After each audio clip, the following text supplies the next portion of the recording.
sectorial. Tenían su propia estación de radio, hangares, talleres de aviación proyectados y una imprenta gigantesca que distribuía periódicos y revistas por millones de ejemplares.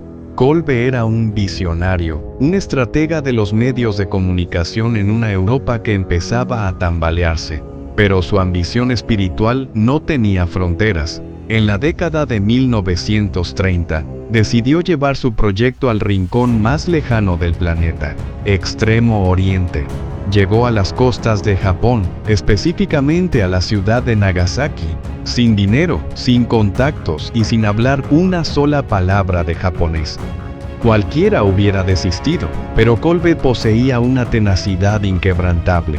En poco tiempo se las ingenió para ganarse el respeto de los locales, aprendió el idioma y comenzó a editar su revista en caracteres japoneses.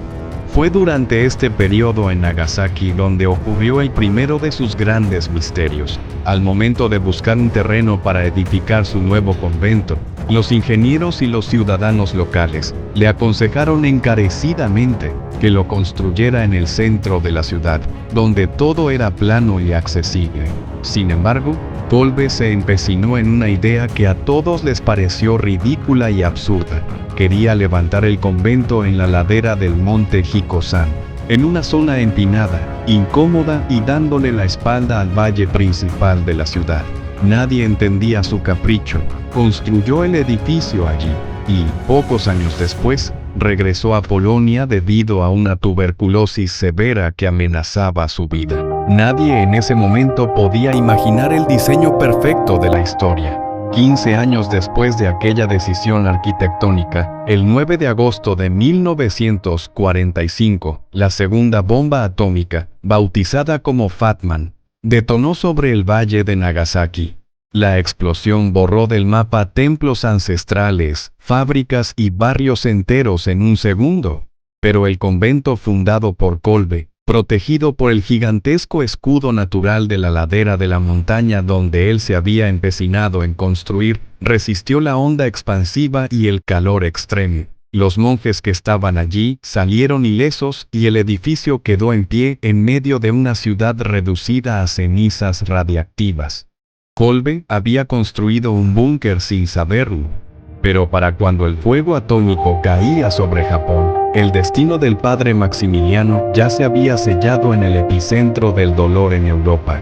Tras su regreso a Polonia, la Alemania nazi invadió el país en 1939. La ciudad de la Inmaculada se convirtió de inmediato en un faro de resistencia humanitaria. Kolbe y sus frailes abrieron las puertas del convento para refugiar a miles de personas que huían del terror nazi, incluyendo a más de 2.000 judíos, a los que proveyeron de alimento, ropa y documentos falsos.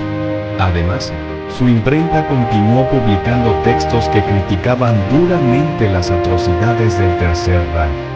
Esta valiente oposición no tardó en despertar la furia de la Gestapo. En febrero de 1941, las fuerzas nazis asaltaron el convento y arrestaron al padre Maximiliano. Tras pasar por una prisión local, en mayo de ese mismo año fue trasladado al lugar más temido del planeta, el campo de concentración de Auschwitz. Allí, despojado de su nombre y de sus hábitos, se convirtió simplemente en el prisionero número 16.673.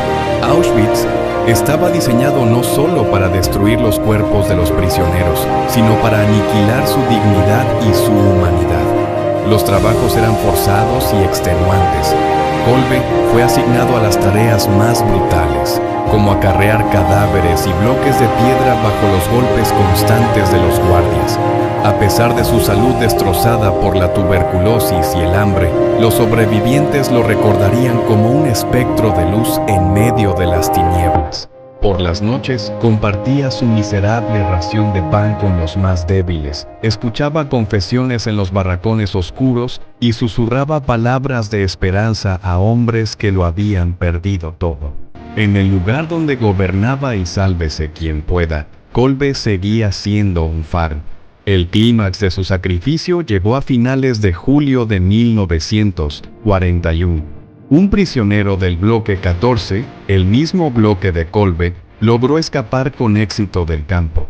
La ley de Auschwitz ante una fuga era draconiana y despiadada. Por cada hombre que escapara, 10 de sus compañeros de barracón serían ejecutados para dar un escarmiento al resto. El comandante del campo, Karl Fritzsch, formó a todos los prisioneros del bloque bajo el sol abrasador. Con una mirada fría, comenzó a caminar entre las filas, señalando con el dedo a sus víctimas al azar. Cada señal era una sentencia de muerte por inanición. Los elegidos serían encerrados en el búnker del bloque 11, una celda subterránea sin luz, sin agua y sin comida, donde esperarían una agonía lenta hasta morir. Entre los 10 elegidos se encontraba un sargento del ejército polaco llamado Franciszek Gajowniczek. Al escuchar su número, el hombre rompió en un llanto desesperado y exclamó a gritos: ¡Mi pobre esposa! ¡Mis pobres hijos! ¿Qué va a ser de ellos?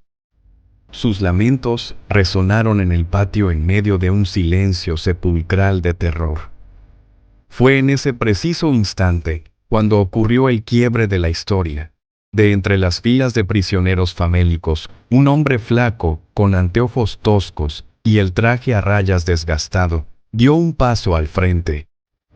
En Auschwitz, romper la formación o acercarse a un oficial nazi sin permiso significaba ser fusilado en el acto. Los guardias amartillaron sus armas.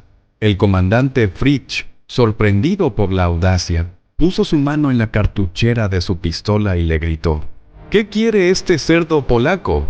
Maximiliano Kolbe, manteniendo una calma sobrenatural y una mirada fija que descolocó al oficial, respondió con voz firme: Quiero morir en lugar de ese hombre. Yo no tengo esposa ni hijos, ya soy viejo y no sirvo para nada. El comandante, un hombre cuya profesión era la muerte, quedó perplejo. Nadie en la historia del campo había hecho algo semejante. En un sistema basado en el desprecio por la vida, un prisionero estaba reclamando el derecho a morir por un desconocido. Tras unos segundos de tensión insoportable, Fritzsch aceptó el intercambio. Gajowniczek fue devuelto a la fila y Kolbe ocupó su lugar entre los condenados. Los 10 hombres fueron desvestidos y arrojados al búnker de la muerte en el subsuelo del bloque 11. Los guardias esperaban las escenas habituales de los días siguientes: gritos de desesperación,